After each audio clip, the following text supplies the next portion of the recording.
A frightening, unknown deadly virus caused a lockdown of a vast area, leaving 4,000 people isolated without access to food, medicine, or communication.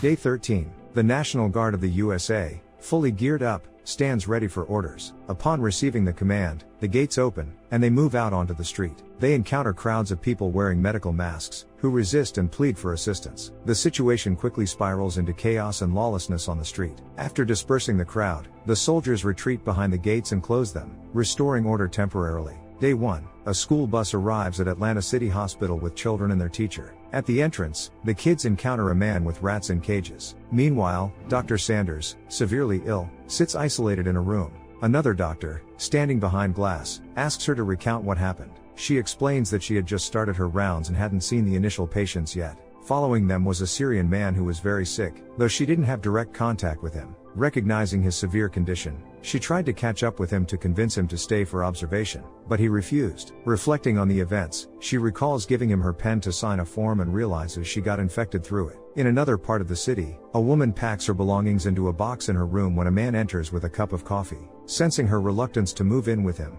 he notices her demeanor and apologizes for any doubts she may have. Frustrated, he leaves and vents to his friend outside that she won't be coming, she's not moving in. Just then, his phone rings, summoning him to an urgent meeting at the health department. Arriving at the meeting, his boss announces they've gathered due to a flu outbreak. A large screen displays Dr. Connors from the CDC discussing the Syrian man with fake documents who is infected. The meeting head orders the police to locate and bring him to the hospital, with Major Alex Carneiro appointed as lead. Just then, Sabina Lammers from the Ministry of Health and Welfare enters, takes attendance, and warns of an impending epidemic. Meanwhile, Jana rides her bike past a convenience store where she spots a pregnant girl entering with her mother, who allows her a brief 15-minute break. Outside, Teresa meets her boyfriend in the backyard. He's glad to see her and shares plans for their escape, though she asks to delay slightly to assist her mother. Dr. Connors details the symptoms of the patient, emphasizing the virus's rapid spread and identifying the Syrian man as patient 0. 3 more people, all in contact with Dr. Sanders, have shown symptoms, indicating the virus spreads through physical contact. Connors recommends locking down the hospital until they confirm the Syrian man as the initial carrier. The major inquires about the virus's identity, but Lammers states it remains unidentified. Meanwhile, isolated in her room, Dr. Sanders struggles with severe symptoms, choking on her own blood.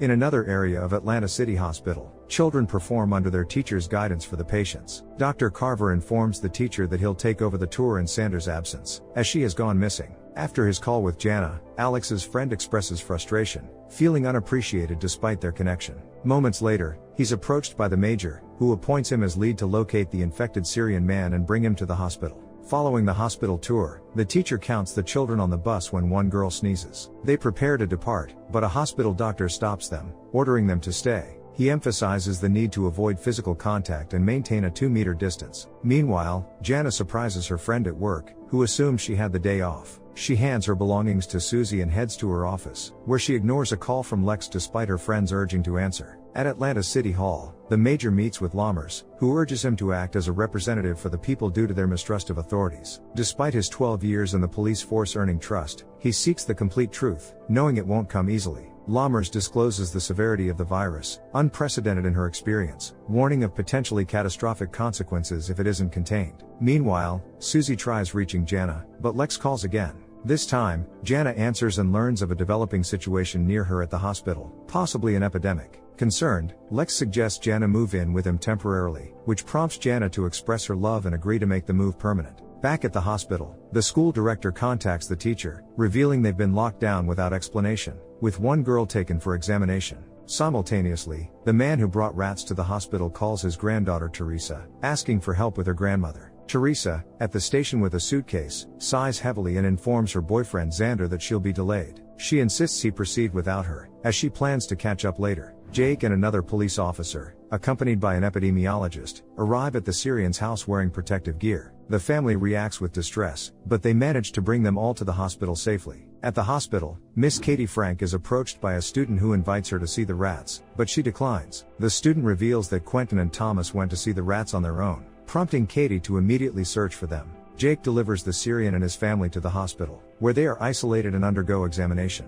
After briefing the doctor, the police officer prepares to leave for the station, but the doctor insists he stay for safety. During their conversation, Katie approaches, seeking the two boys who went to see the rats. Her attention shifts to a visibly sick young man, unsettling her. He offers to assist, and together they explore the hospital corridors, eventually discovering the bodies of a man and a woman in a closed laboratory room, clearly victims of the virus. At the meeting, Dr. Connors reported on patient 0, whose condition had worsened and who unfortunately passed away. Additionally, other relatives are beginning to exhibit symptoms. Dr. Connors concluded that the virus is highly contagious and poses a significant risk to patients. Quentin and Thomas, along with the man, are inspecting the rats when Katie and Jake find them. The adults scold the boys and escort them out of the laboratory. In the corridor, the young man and woman introduce themselves briefly before a doctor interrupts with urgent news. The hospital is being placed under quarantine for 48 hours. Meanwhile, at a meeting, Lammers reveals that Dr. Connors has identified the virus as a hybrid of type A influenza and avian flu, a genetically modified strain. Traces of this virus were found in a vial among the Syrian's belongings, suggesting he imported it and inadvertently triggered the outbreak by infecting Dr. Sanders. Concerned about bioterrorism,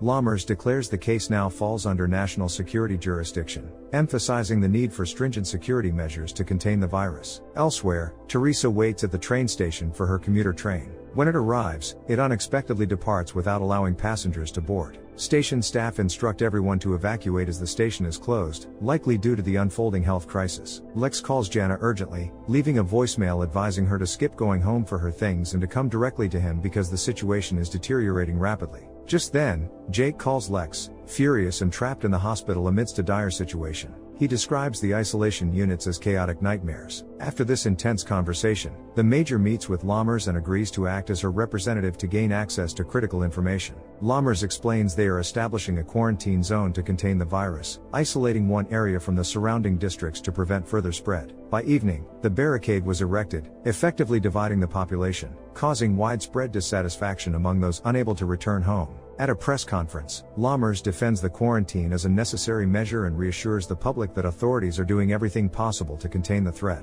Meanwhile, Teresa, unable to leave due to the quarantine, calls her boyfriend. Police vehicles pass by, broadcasting instructions over loudspeakers for people to stay home, maintain distance, and comply with directives. Xander advises Teresa to return to the store where he will pick her up later. Sabina specifies during the press conference that the quarantine will last only 2 days and outlines the restricted areas while canceling and prohibiting large gatherings. Teresa quietly returns to her mother, who is absorbed in watching the news, oblivious to the suitcase in her daughter's hands. In the hospital, the stranded children under Katie and Jake's care prepare for sleep, while the man takes a moment to call his wife to check on her well-being. Outside the barricade, police continue to manage frustrated crowds with limited success. Suddenly, the Major spots Jana just beyond the barricade. He tries to shout to her, but she doesn't hear him as she's wearing headphones. Workers activate the electric fence, causing cries to echo. Lex turns around to witness his subordinate restraining a man attempting to climb over the barricade. The Major intervenes, releasing the man after obtaining his promise not to attempt it again.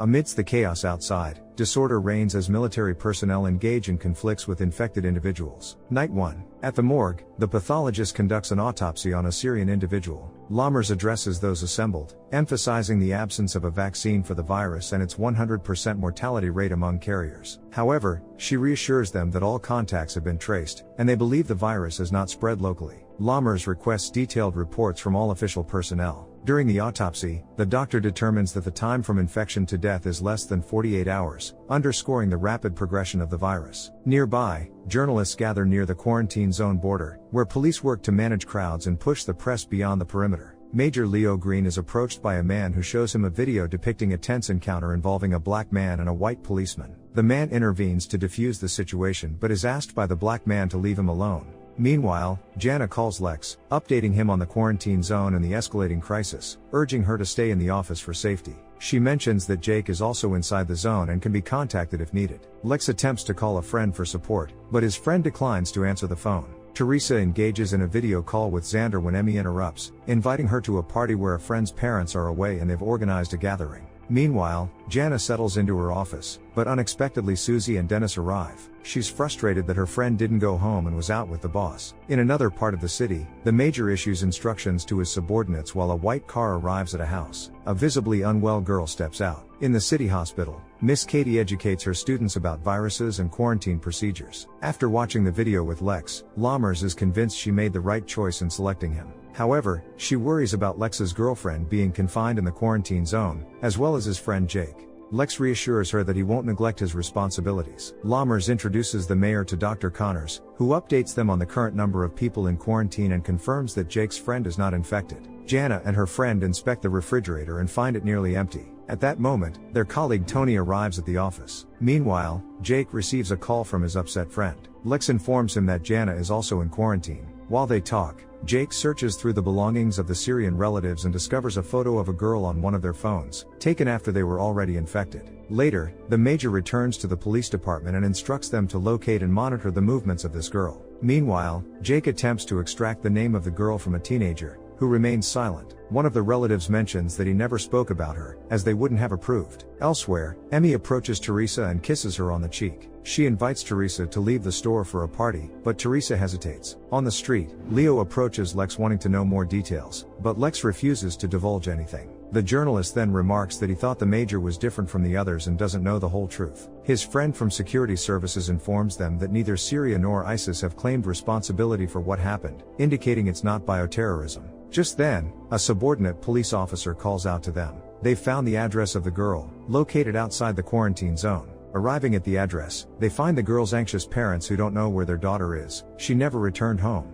Back in the office, Lex continues his search. Reviewing camera footage, they locate the car she got into and trace her movements completely. Near one of the buildings, she exits the car and enters a house. Based on the timing, it appears the girl remained within the quarantine zone. Nevertheless, if she's infected, it's still very dangerous as the virus could spread throughout the district. After switching the cameras to real-time mode, they observe the car still parked outside the house. Since Lammers hasn't authorized sending an external team, Lex calls Jake once more and requests him to visit the house for a check. He instructs Jake to wear full protective gear and bring medics along. Jake reluctantly accepts the assignment. Katie watches the news in the doctor's office, curious about who will discharge them after the 48 hours. She notices on TV that the Syrian died earlier than others, despite seeing 2 deceased individuals in the old wing while he was still alive. The doctor reassures her, explaining that people have varying immune responses, and the young man simply held on longer. Meanwhile, Jake arrives at the house where the girl is suspected to be. Upon entering, he discovers numerous teenagers, and in one of the rooms, he finds her. She has been infected with the virus. Teresa visits her grandmother, bringing groceries. After preparing a plate for her, she's about to serve it when she sees news about infected teenagers, including her friend Emmy. Startled, she swiftly discards the food, washes the dishes, and rushes out, citing a mistake in her shopping. Meanwhile, Jake reports to the major that approximately 30 people were at the house, engaged in a game of spin the bottle. It's unclear how many became infected, as the virus spreads rapidly. Despite his friend's attempts to reassure him that their technology will track down and contain the disease, Jake becomes agitated after speaking with Lex. In a fit of anger, he throws his helmet and punches a wall. Hearing the commotion, Katie arrives and confronts him, noting that even the quarantined children in the hospital behave better than he does. Lex and Lammers speak with Dr. Connors, who reports that the number of infected individuals has risen, and the initial cases have already resulted in deaths. School children, including Emmy, have been relocated to an isolation ward. Walking through the corridors, Emmy witnesses others succumbing to the virus. Upon entering a room with another infected girl, she starts to panic. Lammers discusses with the major the challenge of tracking everyone until the virus subsides, making it impossible to lift the quarantine.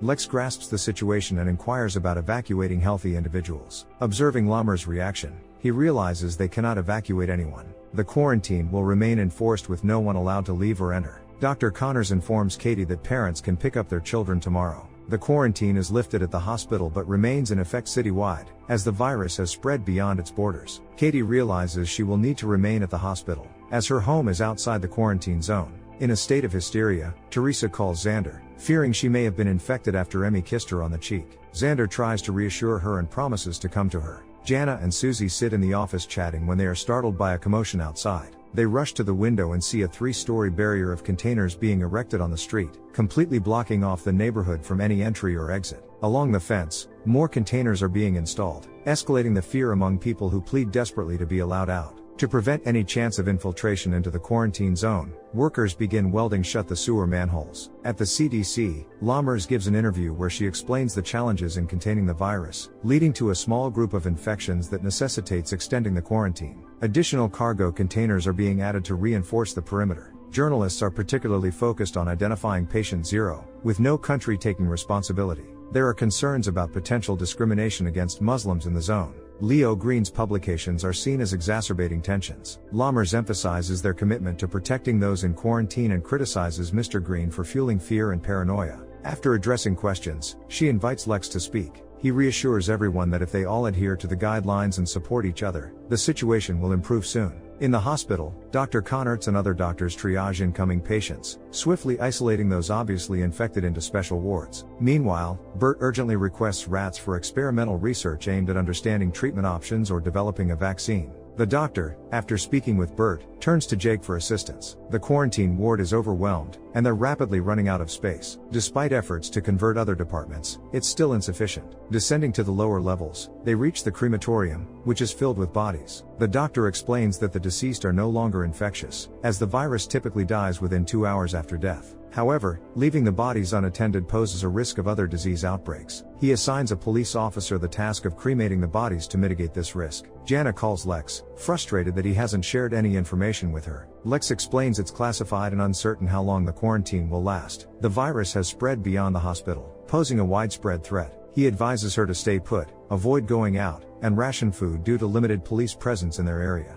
Meanwhile, near Lammer's office, she meets with the major. She believes Leo Green must be silenced as his reports are causing panic and undermining authority. Lex suggests deploying 50 police officers, but she declines, opting instead to silence the journalist directly. At the hospital, parents retrieve their children, but Mary, Thomas, and their son Quentin choose to stay with Katie. Leo video calls his friends inside the quarantine zone, who show him a video of their house gate marked with a biohazard sign, the place where the teens were infected. Their conversation is interrupted by a knock on the door. It's Lex, prompting Leo to end the call. The major asks Lex to halt his video posts to prevent escalating tensions, but Lex insists on uncovering the truth. His friend from Homeland Security reassures him it's not terrorism related. Lammers claims all infected individuals are identified, but friends from the zone report death marks everywhere. Lex is torn between conflicting accounts and feels frustrated, believing he's wasting time trying to persuade them. As he prepares to leave, a crucial question arises. What if someone manages to escape the zone? Will they be shot? Major Lex approaches Lammers with a plan to send police officers into the quarantine zone.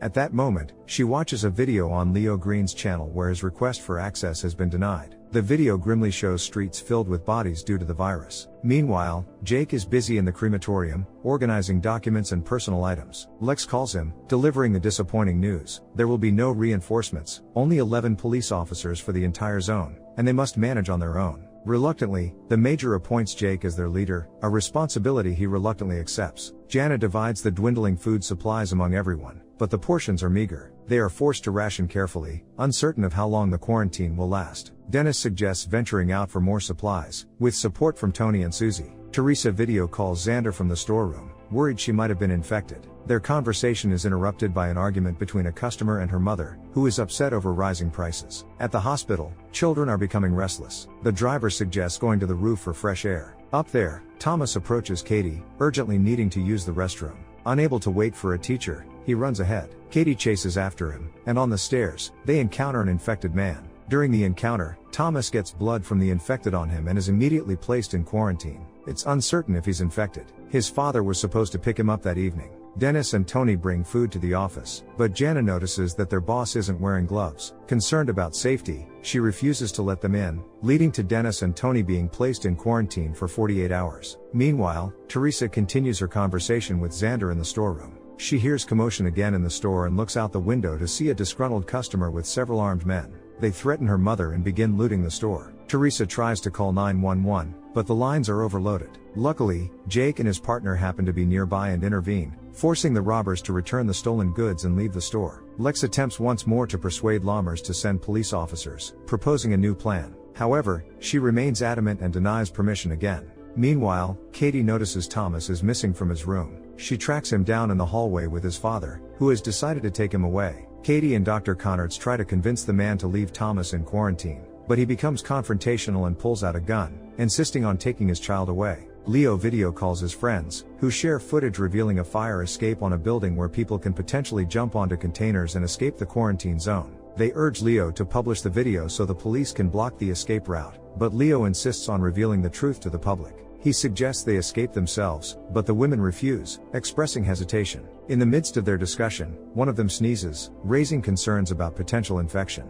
Jake arrives at the container gate and finds Lex already inside, bringing along weapons, ammunition, gloves, and gear. Jake expresses frustration that Lex came alone, feeling they are understaffed for the task. Meanwhile, the Major receives urgent news. Leo has publicly disclosed a way to escape the quarantine. Police swiftly locate the escape route and move to secure it. Jake's team is tasked with holding back the approaching crowd while Lex's group dismantles the ladder used for escape. Despite warnings, one individual manages to breach the perimeter and reaches the containers. Ignoring commands to return to the quarantine zone, the situation escalates, leading to a police officer ultimately firing a shot at the intruder. Jana talks to Lex on the phone, Teresa connects with Xander via video, Leo discusses with his friends, and Dr. Connertz converses with other doctors. Suddenly, all communication and internet connections unexpectedly go down. In the doctor's office, the phone rings. He answers and learns that secure internet and phone access will be restored for him tomorrow, but communication remains cut off for everyone else in the quarantine zone. This concludes the third episode. Comment if you want more, share your thoughts, like the video, and subscribe to the channel. See you in the next videos.